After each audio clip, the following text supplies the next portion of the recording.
On this week's episode, I'm joined by Melanie Jappi. Melanie is originally from the UK, but has been visiting Portugal since she was 7 years old. Melanie also happens to be the producer of the incredibly popular series The Wine Show, and she is the reason The Wine Show came to Portugal. And this is some of her story. Welcome back, or welcome to another episode of Portugal: The Simple Life, and I'm delighted to be joined here by Melanie Jappi. Yep, you've got it. Not very Melanie, hi, thanks for being on the podcast. I always say it's just happy with a J when people ask me to spell it. How are you? I'm good. I'm very good. Thank you for being on the show. I'm delighted. Let's just to put this in a bit of context. I'm a huge fan of The Wine Show. We had Joe on the podcast some time back. And then I discovered that the person responsible for the wine show and responsible for bringing the wine show to Portugal is you. So I thought, no, we should have had you on before Joe. You know, that's really what should have happened. Not at all. He's the best ambassador for the show. So yeah, I'm delighted you had him on. But Melanie, maybe you can start off telling us a little bit about you. Yeah, so I'm Melanie Jappi. I am the Chief Executive of TWS Creative, the company that makes The Wine Show. And I'm also the executive producer of the show. So I'm in overall control of its editorial and direction. I've been in television for longer than I care to mention. Just enjoying exploring the world of wine and trying to bring it to as many people as possible in as fresh and accessible a way as I can. Well, I'm a huge fan. I love the show, and I want to get into more about that in a little while. But you have a long relationship with Portugal. I do, yes. I mean, my father was very keen on traveling as far as we could. We weren't particularly wealthy or anything, but I did sort of grow up in that age of foreign holidays being becoming quite normal for normal middle class people.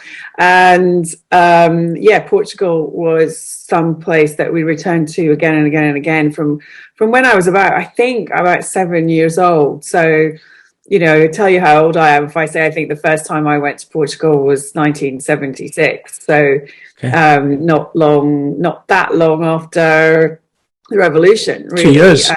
And I have very vivid, clear memories of that time. Like most British people, we went to the Algarve,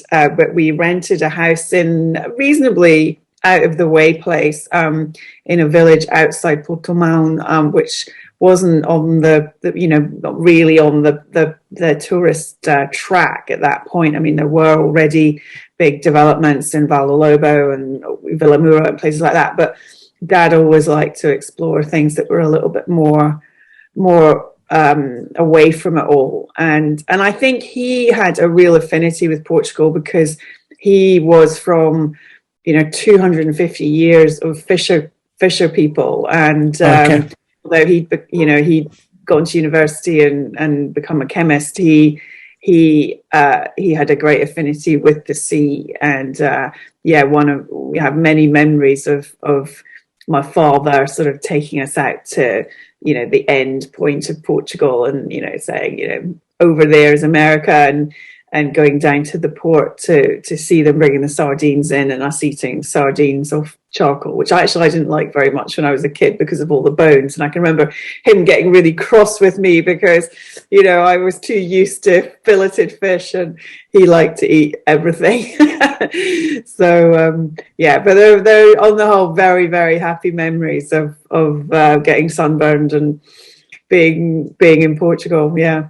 Yeah, it was great. It was probably around that time that the Portuguese developed those expressions that they have for the foreigners that get burnt, Well, yeah, I've got very Scottish skin, so yeah, I do remember. Me too, and I live here. Melanie, was that down at Sagres that you're referring to, where your dad was showing you the sort of the southwestern point? Cape St. Vincent, I think, was Okay. where I Yeah. remember being, and buying it was so cold. I think Dad bought me a sweater and things, you know, so it Because was, of the wind. yeah, the wind, even we would have been there in July, I think, probably, so it would have been the height of summer. But they were great memories. And also I remember the great leather work, you know, the shoes, you know, as a little girl, I loved shoes and things like that. And going up through my teens, because we went all through my teens, and to the same places around that bit of Portugal. And I always used to get a treat of a pair of shoes, and they were always really unusual, you know, shoes. They weren't like the shoes we got back home. So there was all those lovely things, the crafts and the cotton. My mum loved all the cotton and the embroidery and the china and things like that. It's all the things that, you know, I still love too about Portugal. So very happy memories. I think people get quite surprised about that side of Portugal, the craft side and the produce. I mean, I learned probably about a year ago that Portugal is one of the biggest exporters of just shoes in Europe. And yeah. I was shocked. Still is. So that's quite fascinating. But now that's interesting because you came out at a time when Portugal was sort of going through a rebirth. You were a young girl, and for all intents and purposes, you grew up together. Because I kept going back to Portugal all through our teens, all through my teens. I mean, we went to other places as well. You know, as I say, Dad liked to go different places. But and then in my university years, I had a friend who had a house again in the Algarve, so we went out a lot there. But was very fortunate to be invited out through my 20s, and then it was really in my 30s, I think, that I started to explore the rest of Portugal. Okay. And I think I first went to Lisbon about 24 years ago, Porto, and started to explore different bits of Portugal. So I think I've got to know it fairly well, but not as well as I did when I started making the show, because we really did, you know, kind of, we certainly didn't see all of it, but we explored a lot more of Portugal, lots of places I hadn't been. So that was great. But there was I never told you when we did the pre-interview about how the Portugal series actually came about. No, tell me. Okay, so this is a good story. So we were thinking about where we would take the show next. There was quite a lot of options. We were being courted by Visit California, and there's other people were in the frame for us doing it. I had an inkling Portugal would be good, but I wasn't sure. And I thought we'd done France and we'd done Italy, which were fairly safe bets for in terms of viewership. You know, you make things about Italy, you make things about France, you will get viewers. Portugal was a little bit of a risk, but I felt that, you know, we'd established the brand and hopefully people would come with us, depending on no matter where we went. But I was producing another show with my colleagues at TWS and Topco, which is another company. We were producing the FIFA World Football Awards, and the big, huge awards. You know, everyone's there. Lionel Messi, everyone was there at the awards. And on the day of the awards, one of the FIFA officials' wives, she is called Carla Fonseca, and she had heard that I made this show, and she asked if we could have a coffee, and she said, "Listen, I work for this wine magazine in Portugal called Revista de Vinhos, and I would love to help you bring the show to Portugal. What can I do?" And it was Carla really that really helped us persuade us to do it, because she then went to Visit Portugal and did all the liaison with Visit Portugal. And so Revista de Vinhos were very much our partners in the whole process. So without Carla and I having that coffee on the morning of the FIFA World Football Awards, it may never have happened. So that was the funny, that's the way it actually came That about. that is such a typically Portuguese thing, having a coffee and making and something coming of it. It happens Yeah, every and single day. Incredible. what I loved about Carla was, she really, she was quite dogged in her pursuit of this. She didn't. It took us a long time. I mean, it took us, oh God, the best part of a year to get everyone in a row and get everyone to agree. And Revista de Vinhos worked very hard to put it all together. I'll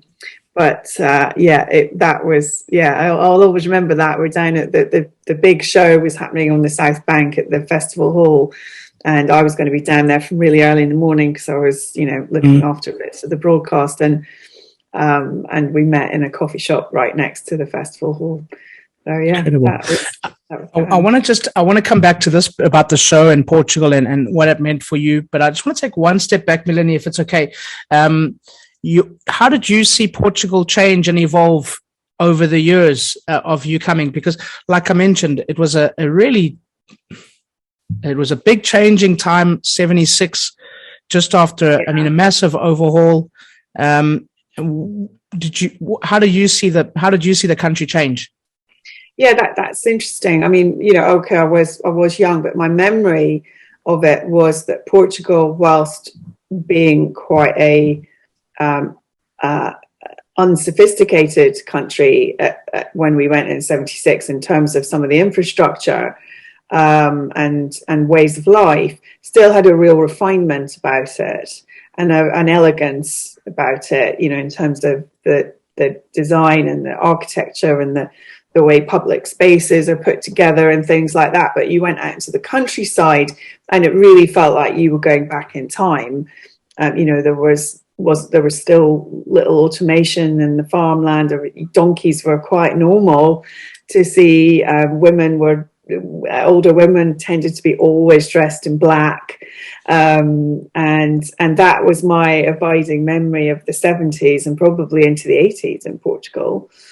And then, I think with entry into the European Union, obviously everything changed. And with access to funding, better infrastructure, roads obviously improved vastly, and being able to get around and then the inbound tourism, which brought wealth, particularly to that part of Portugal. Obviously, at that point, I wasn't familiar with the rest. It did over those 20 years or so. Yeah, I mean, it changed completely. But it still kept its magic, and it still kept its warmth, and the reason why I think British people have loved it since before then. I mean, I have friends that were going to Portugal in the 60s. Friends of my parents who were going there regularly before the revolution. So, there's always been a close place in British people's heart for Portugal, and always will be. Yeah, it's quite well documented. It's a very, very old relationship. Of course, yeah. But also when you speak to sort of people that I suppose in mainstream views took the risk of visiting Portugal, it kind of grabbed them and captured them, but it's always kind of flown under the radar. There's still parts of the world where people think Portugal is part of Spain still today, which is insane because it couldn't be more different. I mean, what were those things that kept you coming back, and why did you feel the need to explore more? Well, I think you just always want to see more, don't you? And I wanted to see the cities particularly. I think what keeps you coming back is your memories of before. You feel very comfortable there. And I think more than Spain or France or Italy, I think we Brits do just feel more at home there. I think there's an affinity in attitude with the people. They have a similar sort of slightly dry sense of humor, tendency towards being morose, just like the British. So, there's quite a lot of self-loathing. And I think it's just being, there's that saying, I think it's in Barry Sherwin's book about, Portugal. It's a country with something huge, terrifying and invasive on one side, and on the other side the Atlantic. Portugal's always looked outwards, as has Britain, and for better or worse, we were exploring people, and people of the ocean, and people who really had one direction to go, and that involves going overseas to reach anything. So I think all those things give us a deep sort of cellular connection as people. The first time you sort of saw a different part of Portugal in your 30s, how was that? I mean, was it where it was I went? I think it must have been Lisbon. But was it quite? I mean, was that quite eye-opening for you to see Portugal in a different way? Or by that time, I was pretty well travelled. I travelled a lot through my later university years and 20s. I'd been working in television since I was 23, and I'd been fortunate enough to do quite a lot of travelling. So no, I don't think it came as a surprise to me at all. I really fell in love with Lisbon. I still love Lisbon today. I think I can never quite work out which city I like better, Porto or Lisbon. I'm not. It's a tough one. No, it's impossible. It's impossible. But yeah, they both are very different. I think, although sometimes in my head I get them confused. I'll be recommending restaurants to people, and I'll go, oh no, damn it, that's in Porto, not in Lisbon. I have to mentally go around it in my head to find out where the which bit of the city I'm in.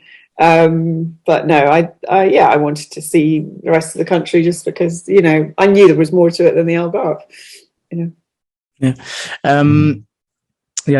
It's difficult to choose between the two cities. There's something special about both of them, and something similar and warm about both, but also different about both. I think I like the slightly more, I always describe Porto as slightly like an older lady with a sexy negligee on. She's still got that, sexiness, but she's just a little bit rough around the edges, and she's seen slightly better days, but she's still got a lot going on. That's how I always feel of Porto when I arrive. It just feels like that. Fabulously. It's a good way to describe Porto, actually. Yeah. Very good. I mean, take us to the wine show in Portugal. So you mentioned Mrs. Fonseca, who was instrumental. But for you, Melanie, why was it a no-brainer? Because when I spoke to you the first time, you were just like, it was an obvious decision for you. It was an obvious decision to do it. Maybe not in the eyes of everybody because of the perceived risk. But for you, why was it an easy decision to bring it to Portugal? Yeah, but as I won't say as I said earlier, but because we'd done some quite predictable places for the first two seasons in France and Italy, knowing that we had a loyal fan base, I felt we could take that risk of going somewhere that required a little bit more unpeeling, looking a little bit more digging to get into it, and didn't have the same stereotypes attached. Everyone thinks they know Italy and they think they know France, but very few people could stereotypically talk about Portugal. There isn't really any tropes there, so it was a great place to come to, very fresh, and go, look, you've never seen this before. You've never been here. I've never been here. This is completely different. And nobody on the team had been there. So I think Joe, we'd been there. We'd actually been there with the show. We'd been to the Duro with the show in season 1, but neither. I think Matthew Good had been to the Algarve. He loves to play golf, and he'd been down there, but he'd never really been to the rest of Portugal. And I think Jimmy had been to Lisbon on a film junket. So it was fresh to everyone, and I thought that was really important. And I just know from my own friendships with people in Portugal, which I have many good friends in Portugal, that there was a great wine story to tell, and a great what's more is that you can get such good value wine in Portugal. Your money in Portugal goes a long way in wine compared to France or Italy. So by giving people a little knowledge, I hope to introduce them to wines that they would really enjoy, places that they might want to visit, most importantly, because we are a travel show principally, and some really fascinating stories to tell. It really wasn't difficult to make that decision once we had that interest from Visit Portugal. There's a warmth and a humanness that you talk about. Porto being a bit rough around the edges. There's a bit of that in the show. There's rawness to the way that the show. I mean, I'm not sure if it's intentional, but there's almost this honesty in the show, which I love so much.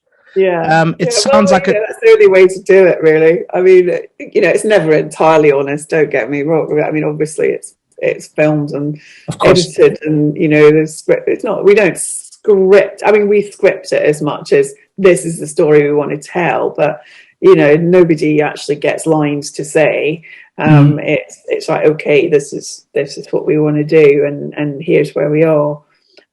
So yeah, it's all quite new. In fact, it's for the actors, it's always quite a challenge because they're used to be given their lines. I mean, they want to do this show because, oh my God, I get paid to work drinking wine and I don't have to learn any lines. My God, what can be better than that? But at the same time, none of them are used to being themselves. In fact, when Dominic arrived on set, and he was a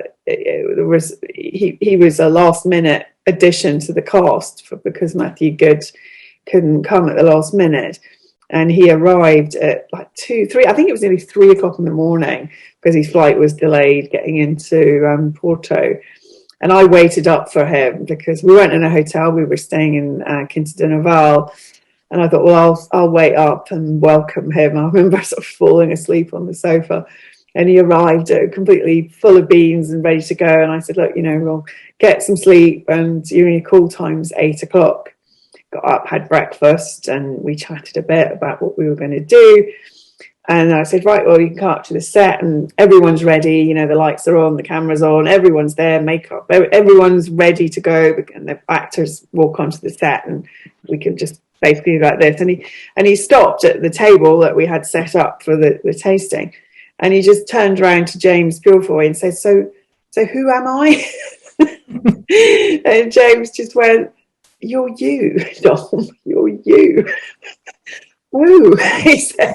And I was partly like, oh my God, is he going to be all right? But actually he was great. Within 2 minutes he realized who he was, and he just went for it. And of course, after 2 or 3 glasses of wine, even at 9 o'clock in the morning, everything gets easier. So yeah. From an outsider's perspective, and from having spoken to you, it's a show that I can see is very close to your heart, and there's a real friendship and camaraderie amongst the people.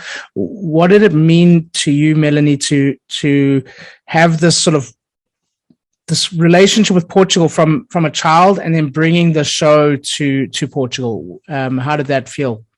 I'm not going to lie completely about this.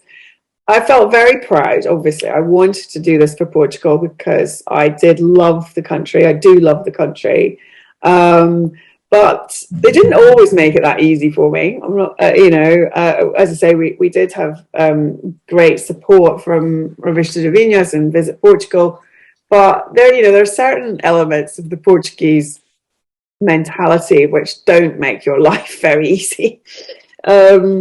So there were times when I could have wrapped up and gone home, to be absolutely frank, because, there is a tendency towards slight pettiness. I think a lot of other people have always said to me, why is Portugal not more better represented in the world of wine?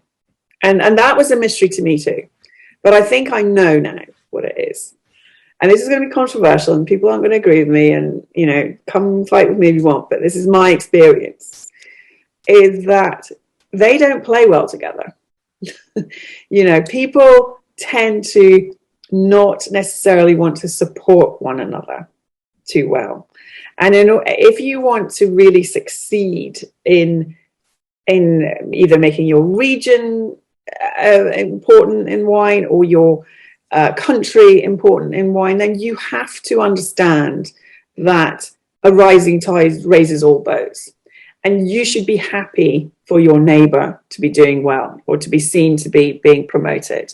You shouldn't be upset that they've been chosen over you. You know, you can't possibly, you know, I can't remember how many winemakers there are in Portugal, thousands. You know, we can't possibly feature them all. So, you know, we chose people that we wanted to feature, and there was no side to this. It wasn't any vindictiveness or anything. It was just, those were the people that we chose. And what I found quite often was there was a real resentment from other people about that, and that resentment often found its way into making our life difficult. And that was really frustrating. And there were times when I did get very upset about that. I said, hey, you know, hey, I'm here to try and showcase your country.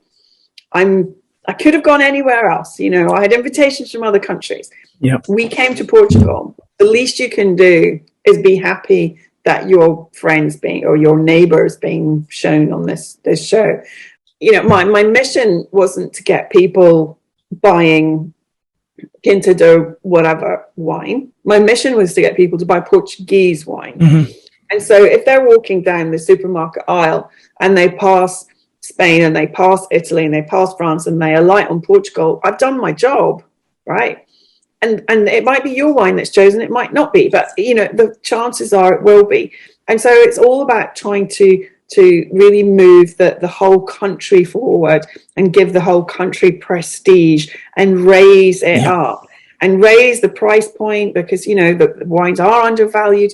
Do all those things, make the wine more desirable, get more people buying it, give it a scarcity value that adds to the prices that people can charge, and make everyone's life better.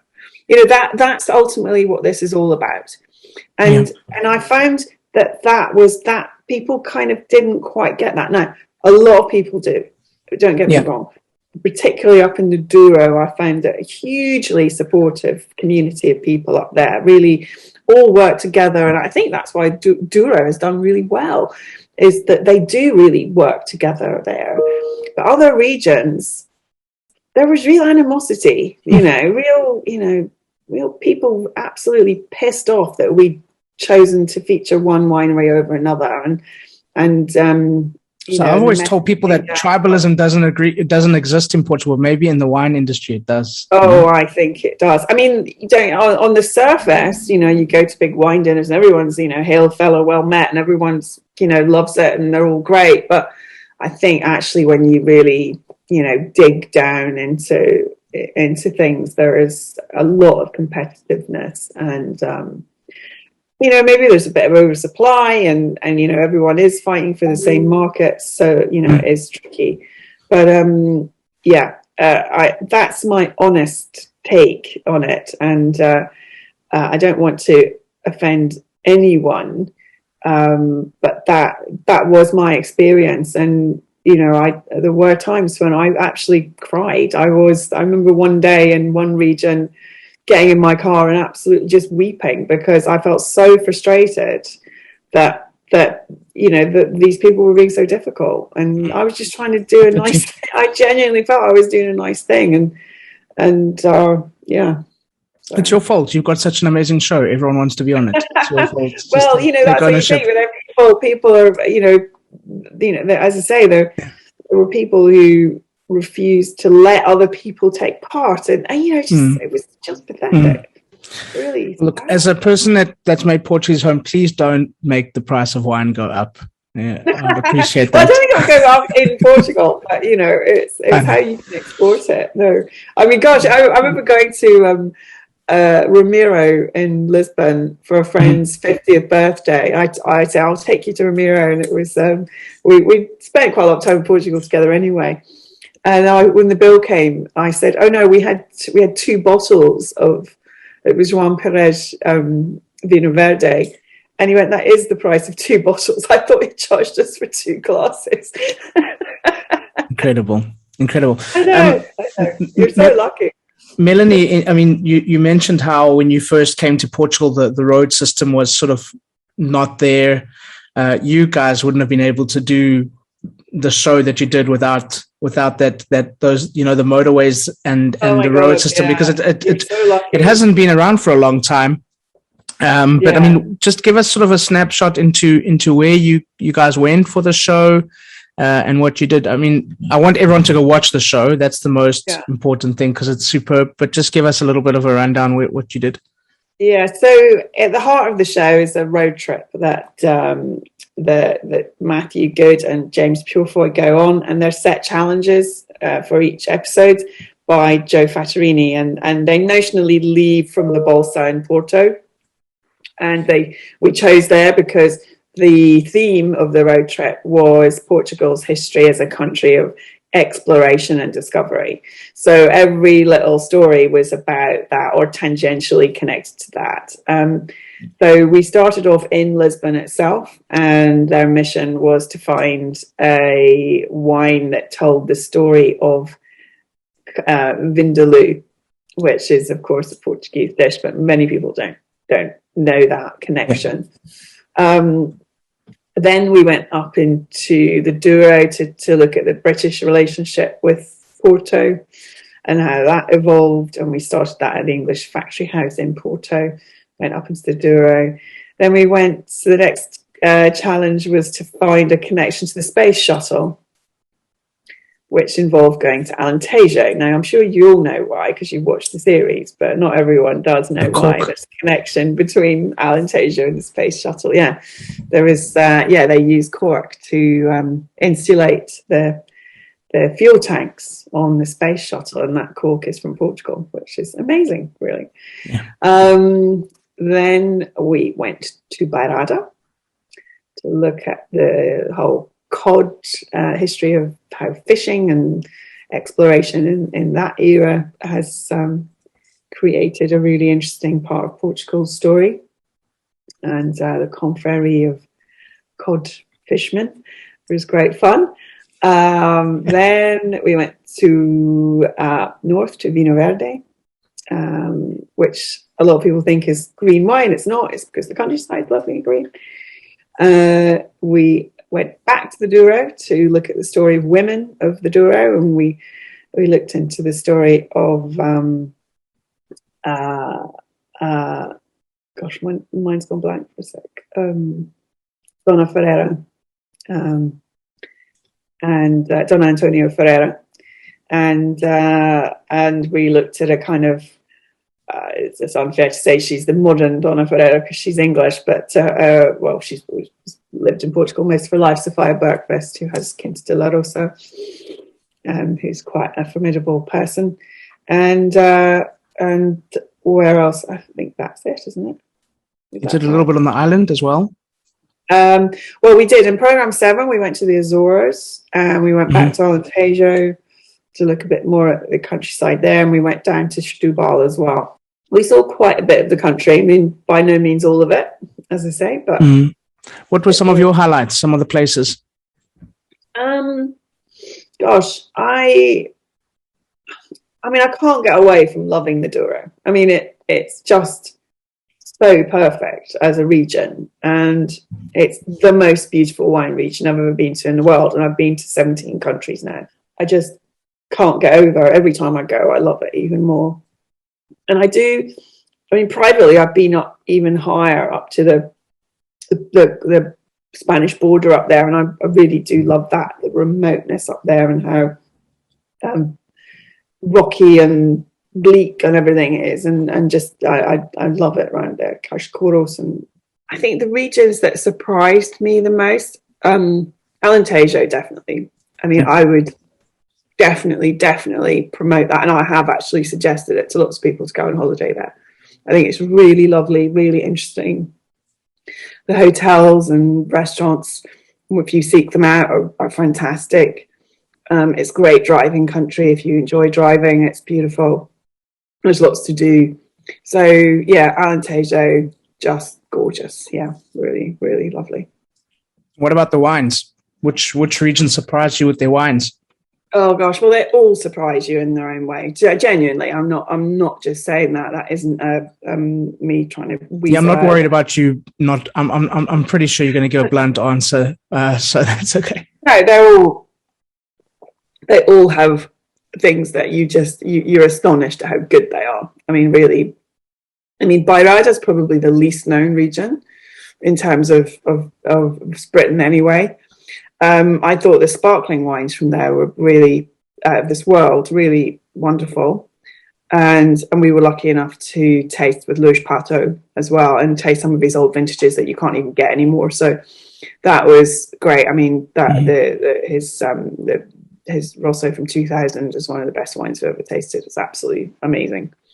Then and I really, really love those light, low alcohol wines from the north. I think that not even the low alcohol, well, not just the low alcohol ones, the Alvarinhos that Joana Santiago is making, out of this world. I mean, really, really world class wines. And the Quinta de Maras, slightly carbonated wines.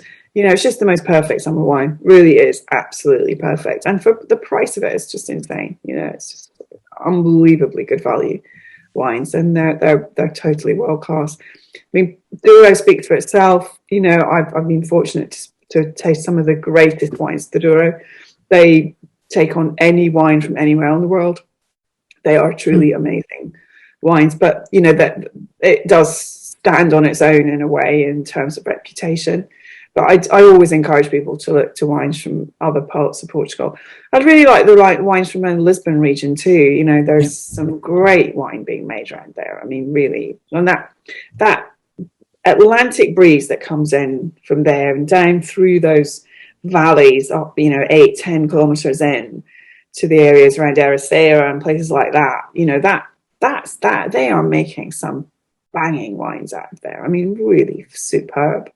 Again, you know, could take on anyone in the world. And some of them are coming out at some, proper prices too. You know, I mean, the Quinta de Boa Esperança, for example, I mean, that is not a cheap wine, and neither should it be. It's small releases, made artisanally, and you pay for what you get. It's a really good wine. You're getting great value, but it's not a cheap wine, So, I would encourage anyone to just explore if they can and try and look to different regions.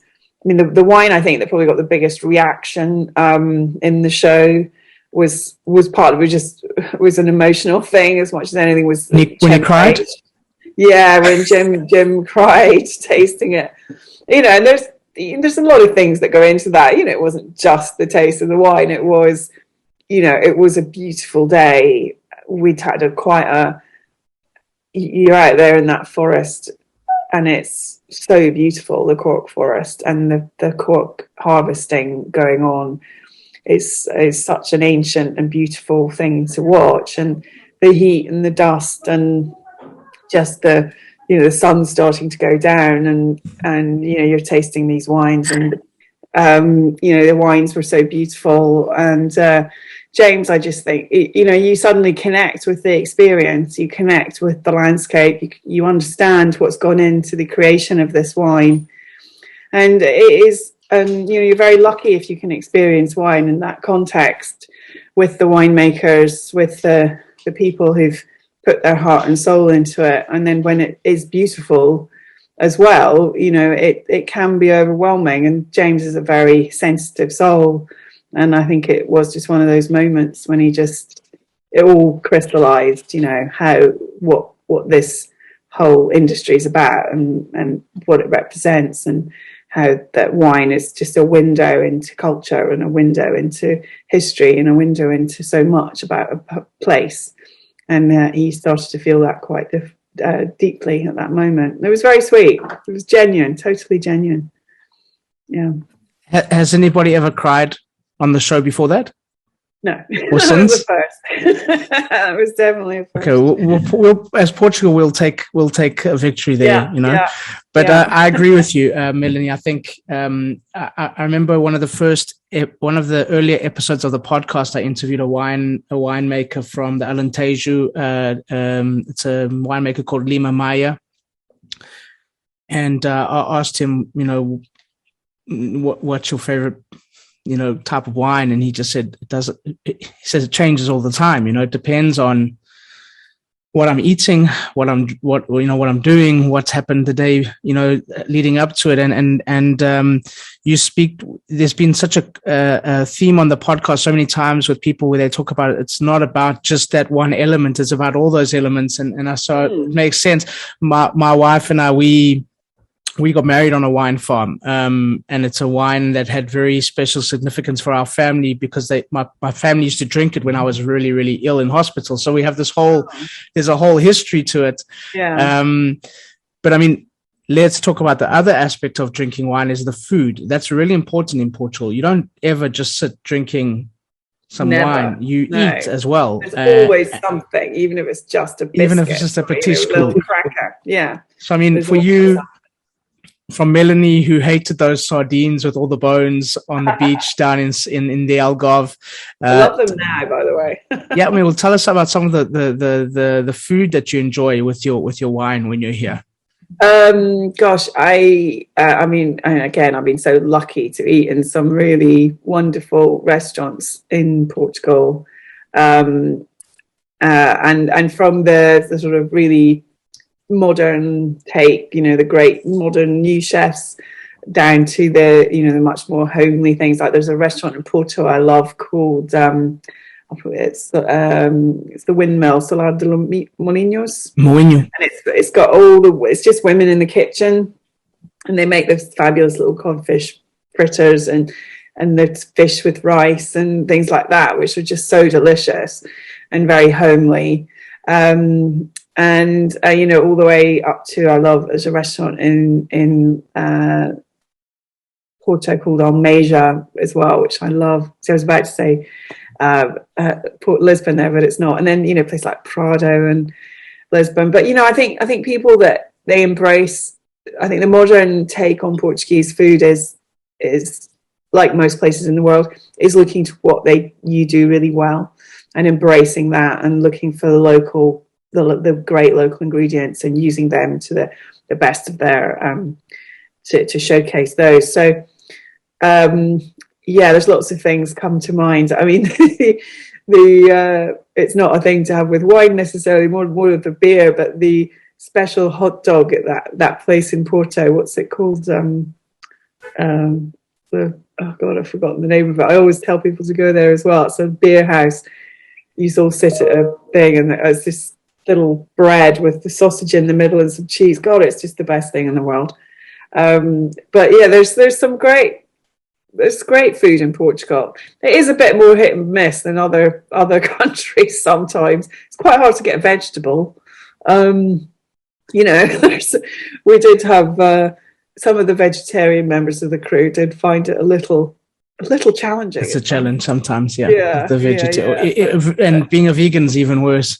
Oh my goodness, we didn't have any vegans, thank goodness. Thank goodness, they would never have stopped complaining anyway. Yeah, but there's it's like asking for a green salad. It's like asking for you crazy? What's that? No.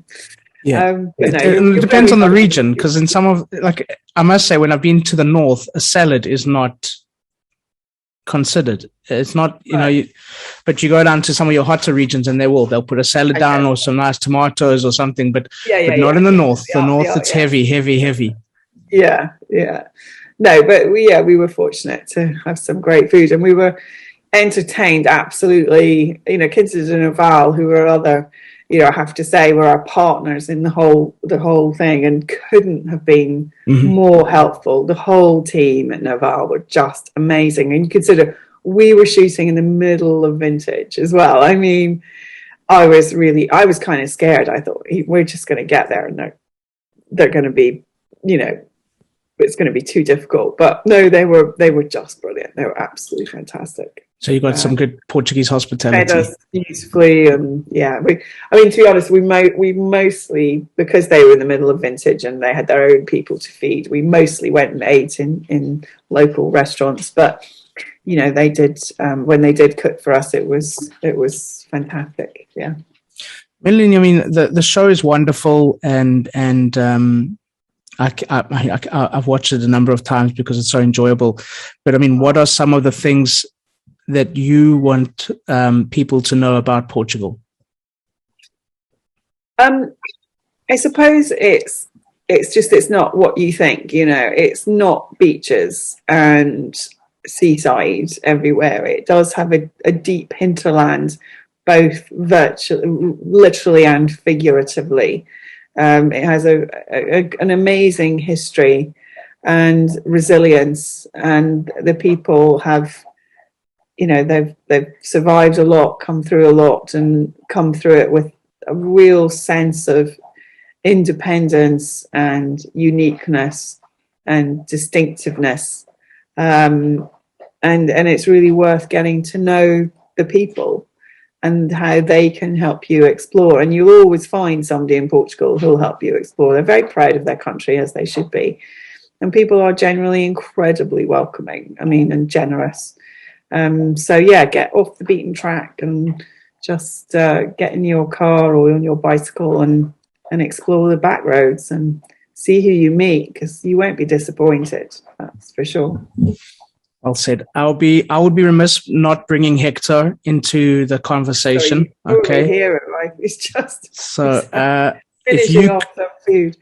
If you could bring, I can hear him eating in the background. Yeah, if you could bring Hector for a walk in any of those places that you've been around the country, where would you go?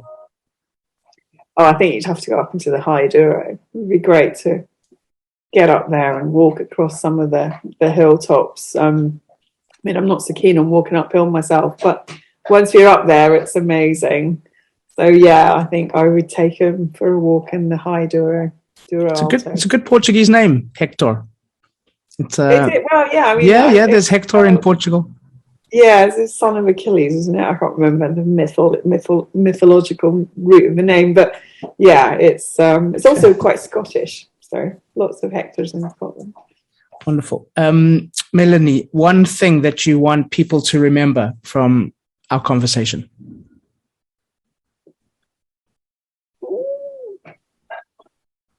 You get a lot of bang for your buck in Portugal. It's great. It's great advertising. I need to send this to the tourism office. Just you get a lot more bang for your buck. It could mean anything, but we'll just go with we'll talk about wine for now. Yeah, you do. Wonderful. How can people follow you online, be kept up to date with some of the work you're doing next? So you can sign up to our newsletter at thewineshow.com/subscribe. You will not get deluged, and I'll tell you why you will not get deluged with mail. It's because I write the newsletter and I don't do it very often. So generally I just do it when we've got something to announce. We're on Twitter, the Wine Show TV, same on Instagram, and on Facebook too. So yeah, do keep up. We're not massively overloading on social media at the moment, but we do pop up now and then. If anyone's got any questions about the show, about if it's on in your country or anything, do email info@thewineshow.com and we will endeavour to answer any and all of your questions. I vote for another wine show in Portugal, and I'm happy to do some scouting. Well, we are. In all seriousness, I have a conversation next Wednesday with one of the tourist bodies for one of the regions and a car brand. So we may come and do a special. Let's keep in touch.